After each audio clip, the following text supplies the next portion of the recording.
1999, Germany was grappling with rampant unemployment, faltering exports, and economic decline. In fact, The Economist dubbed it the sick man of Europe, a label reflecting its dire state post-reunification. However, in a twist of events, the early 2000s brought about a series of transformative reforms that marked the beginning of a remarkable economic turnaround.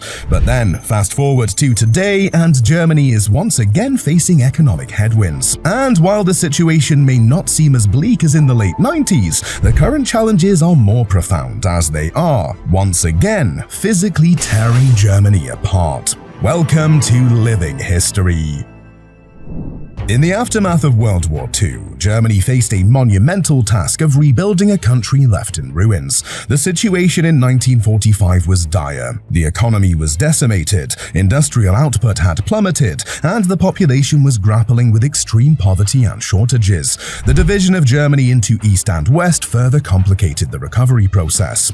West Germany, under the Marshall Plan, received substantial aid from the United States, which played a pivotal role in its economic resurgence. The introduction of the Deutschmark in 1948 and the implementation of the social market economy under Ludwig Erhard laid the groundwork for what became known as the Wirtschaftswunder, or economic miracle. By the 1960s, West Germany had emerged as one of Europe's strongest economies, marked by rapid industrial growth, a surge in exports, and a significant improvement in living standards. But then there was the East. You see, East Germany, under Soviet influence, embarked on a very different economic path. The establishment of a socialist state led to the nationalization of industries and central planning.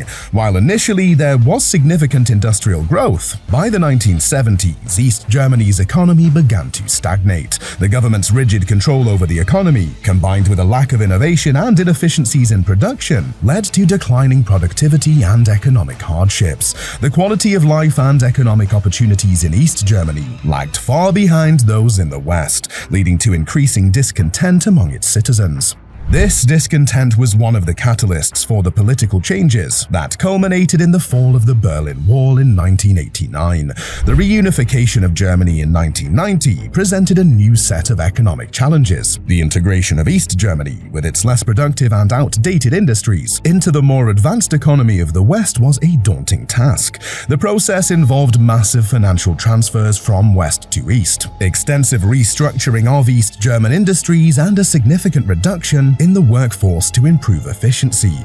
Unemployment soared in the East as businesses closed or downsized. The cost of reunification was high, and the German economy struggled with slow growth and rising public debt throughout the 1990s. This period set the stage for the critical reforms and economic changes that Germany would undertake in the early 2000s, as it sought to regain its economic strength and address the challenges of a reunified nation. To the casual observer, German reunification was a success. From 2006 to 2017, Germany was an economic powerhouse, often outpacing its European counterparts and keeping up with the US. Yet today's landscape tells a different story. Germany is experiencing the weakest post-pandemic recovery among EU nations, and unlike its major European neighbors, it's one of the only economies not to have seen growth in 2023.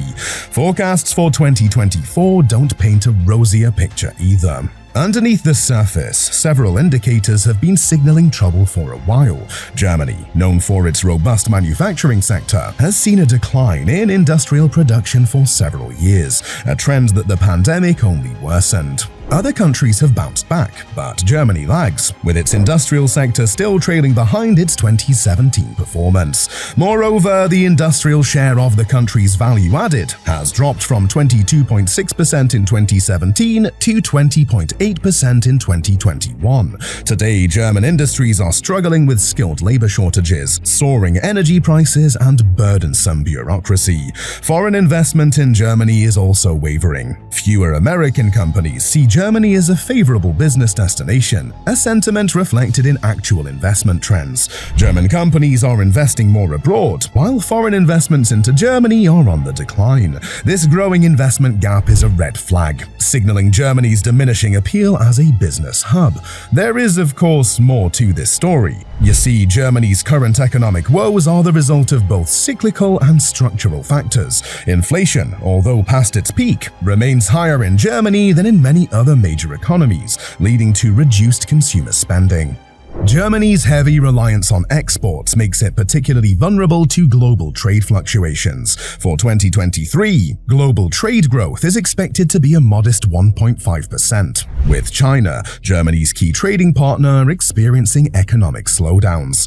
The crisis isn't just cyclical, though. Structural issues are at play too. Productivity growth in Germany has been on a downward trend for decades. From a 3.8% annual growth rate between 1970 and 1980, it has plummeted to just 1% between 2010 and 2020.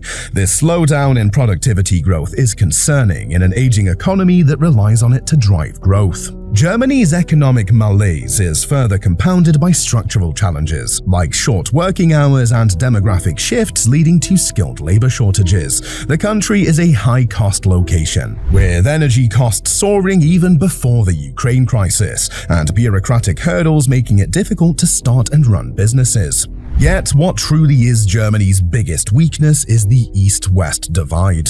You see, following reunification, the former East Germany continued to lag behind the West. You see, despite significant efforts by the federal government to bridge the gap, the per capita GDP of the former East Germany is estimated to be around 70% of that in the West. Unemployment rates in the East are also higher, hovering around 7.2% compared to 5.3% in the West. And although in recent years there have been signs of progress in narrowing the East-West economic divide, as the region has benefited from government incentives for business as well as investments in infrastructure and education, the challenge of fully integrating the East into the unified German economy continues to be a pressing issue. In fact, the persistence of economic disparity, a loss of identity, and anti-immigration sentiment in the former East Germany has led to the rise of the alternative for Germany. The AfD's rhetoric often targets the perceived elitism and neglect of the East by the West German establishment.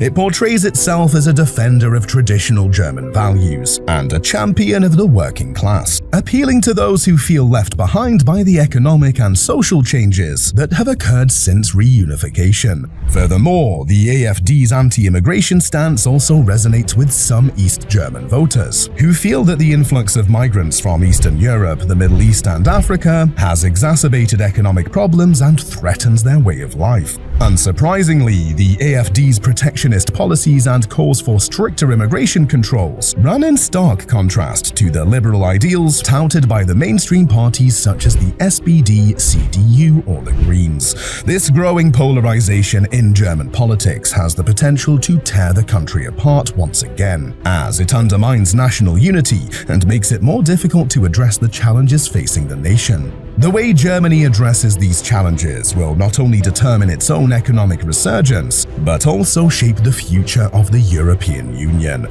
For more insights, check out our next video, linked here. Thanks for watching.